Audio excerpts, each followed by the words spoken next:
지금 한 주간 종교계의 뜻깊은 현장들을 만나보는 시간이죠. 얼마 전 대우조선해양 파업으로 조선업 하청 노동자들의 척박한 노동 현실이 다시 한번 적나라하게 드러났습니다. 현재 총 10만여 명의 조선업 노동자의 70%가량이 하청 노동자이며 임금은 20-30년 경력에도 월 200만 원 정도로 최저임금을 겨우 넘는 수준인데요. 왜 이들은 이런 노동 현실에 놓여 있는 걸까요? 또한 정부는 파업에 나선 노동자들에게 법과 원칙을 내세우며 강경 대응하는 모습을 보여줬는데요. 여기서 법과 원칙이란 공정과 상식에 맞는 일일까요? 오늘은 종교인으로서 마땅히 생각해봐야 할 우리 사회의 노동 현실에 대해 짚어보겠습니다.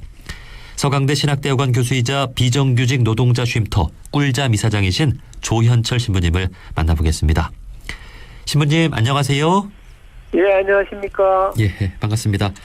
예. 자, 얼마 전 대우조선해양 파업으로 조선업 하청 노동자들의 노동 현실이 드러났는데요. 자, 최근 신부님께서 이에 대한 칼럼을 쓰기도 하셨죠. 신부님은 어떻게 보셨습니까? 예, 이제 건 50일 넘게 파업하고 이제 마무리가 됐는데요.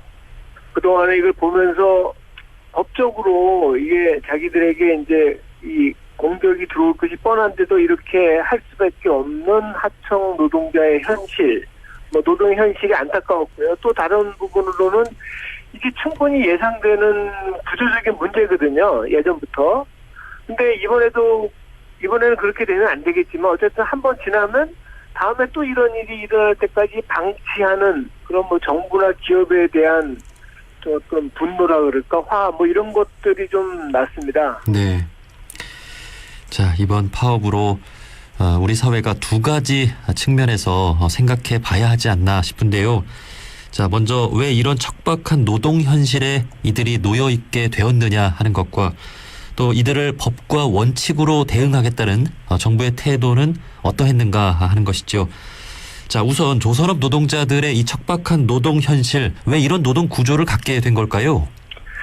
예, 제가 아주 전문가는 아닌데요. 이렇게 보면 우선은 조선 회사가 이번에 대우조선이죠. 대우조선해양이 이제 일감을 수주할 때 우선 그 가격이 싸야지 이제 입찰에서 이기잖아요. 네. 그러니까 되게 싼 가격으로 따오는 걸로 알고 있어요. 이제 규모는 크지만 그러니까 이렇게 해서 건조하고 이제 납품을 하고 나서 이윤을 많이 남기려고 하면 비용을 줄여야 될 거 아니에요, 어디선가. 근데 가장 쉬운 게 노동자 임금이 아닌가. 그런데 이렇게 하려면 임금을 좀 이렇게 쉽게 줄이려고 하면 직접 고용하는 것보다는 하청 고용 노동자들이 훨씬 편하죠. 네. 그런 것 때문에 현재 조선업 노동자들의 한 70%가량이 하청이라 그래요. 그냥 하청이 아니고 하청에 이런 식으로 다단계 하청이고 맨 아래 가면 회사라기 부르기도 좀 힘든 물량팀 이런 식으로 소규모로 움직인다 그러더라고요. 네. 그래서 지금 이번에도 보면은 이분들이 파업할 때 내건 조건 가장 중요한 게 임금 30% 인상인데요. 굉장히 많이 인상해달라고 요구하는 것 같지만 사실 30%가 그 전에 줄어드는 거예요. 삭감된 거를 다시 원상 회복시켜달라는 것이죠. 그만큼 깎였다는 얘기예요. 하청 노동자들이 그만큼 열악한, 허약한 처지에 있다는 거죠. 그리고 또 하나는 이 조선업이 이렇게 보면은 불경기, 호경기가 번갈아 온다 그럽니다. 그러니까 불경기 때 원청에서는 해고하기 좋게 이제 필요 없이 좀 다 잘라버리기 쉽게 이제 그 하청 회사하고 계약을 맺는 거죠. 노동자들 직접 고용하지 않고 이런 것 때문에 이런 왜곡된 노동 구조가 생기게 되지 않았나 봅니다. 네. 그러니까 회사가 하청을 준 그 회사가 또 하청을 주고 그렇게 또 하청을 주니까 그러니까 책임은 이렇게 떠넘길 수 있는 그런 구조가 된 것이고 또 임금 삭감도 직접 하지 않으니까 수월하게 할 수 있는 그런 구조인 것 같습니다. 자, 그렇다면 이러한 노동 구조 또 노동 현실에 대해 정부가 해야 하는 역할도 있을까요?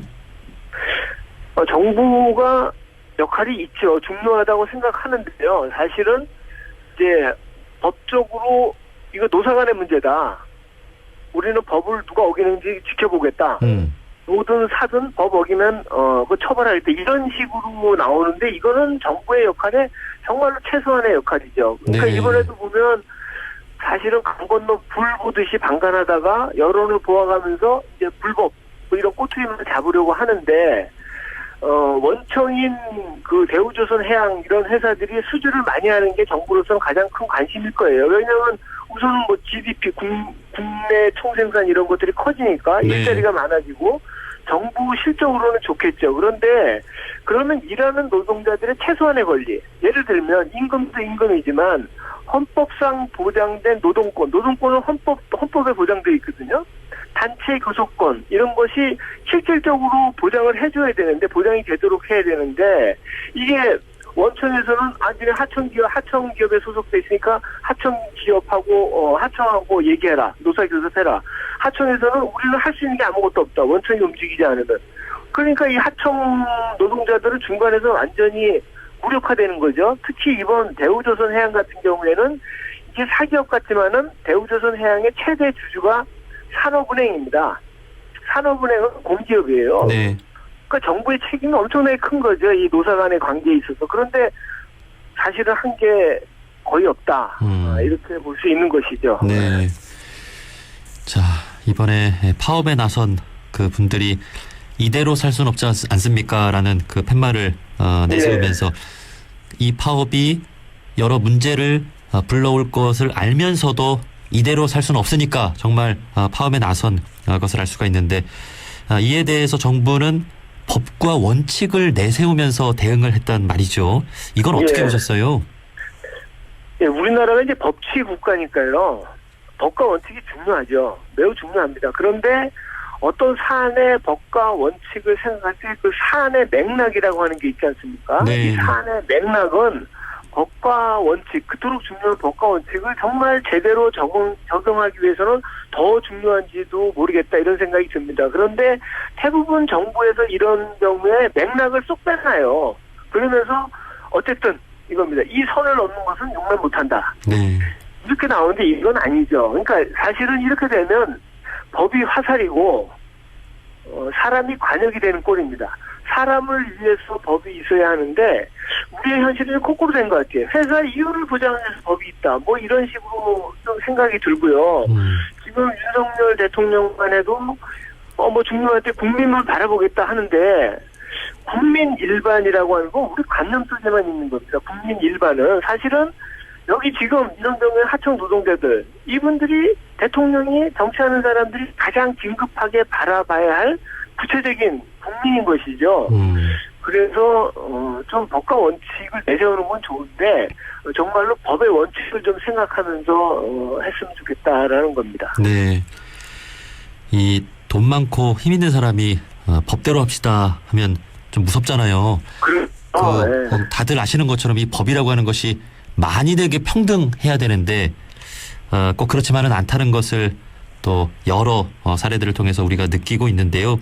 이 법과 원칙이 정말 억울하고 또 사회적인 소수자와 약자들을 지킬 수 있는 그런 법과 원칙이 되어야 할 것 같습니다. 이것이 바로 공정과 상식에 바탕한 법이라고 볼 수 있겠죠. 자, 그런 측면에서 우리나라의 이 법과 원칙이 좀 공정과 상식에 잘 맞는다고 좀 생각하십니까?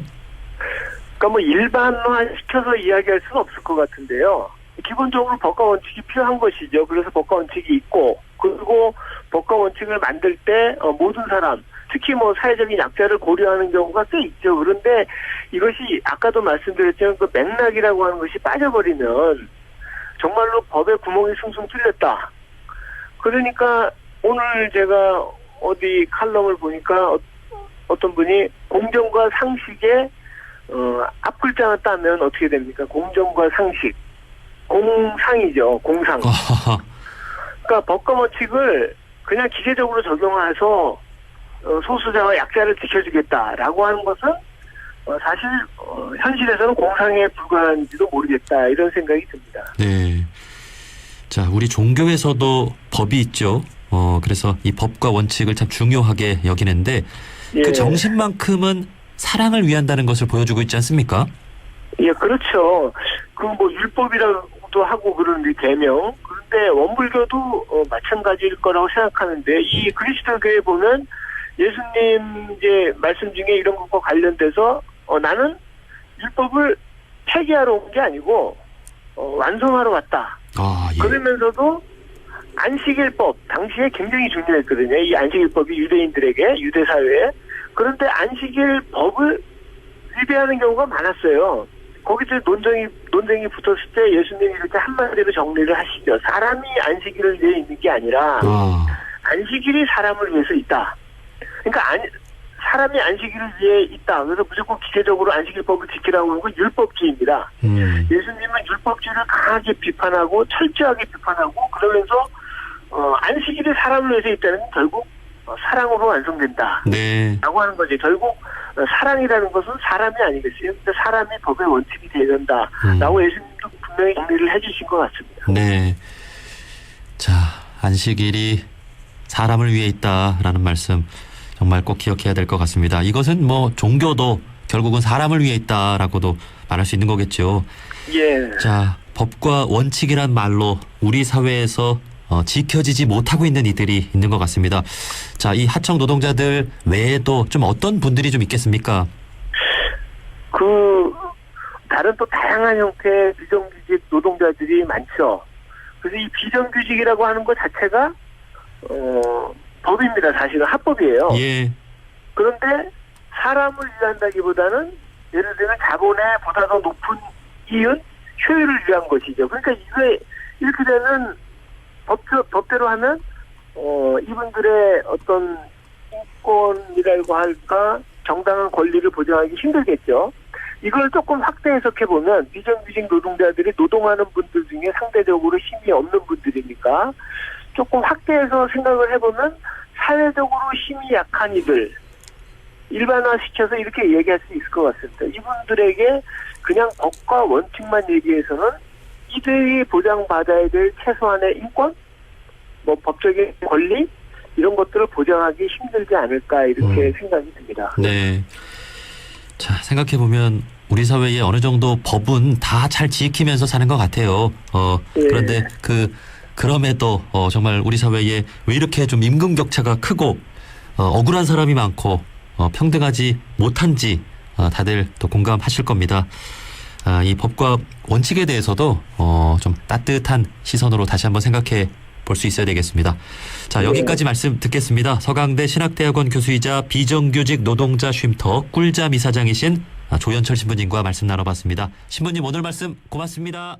예, 고맙습니다.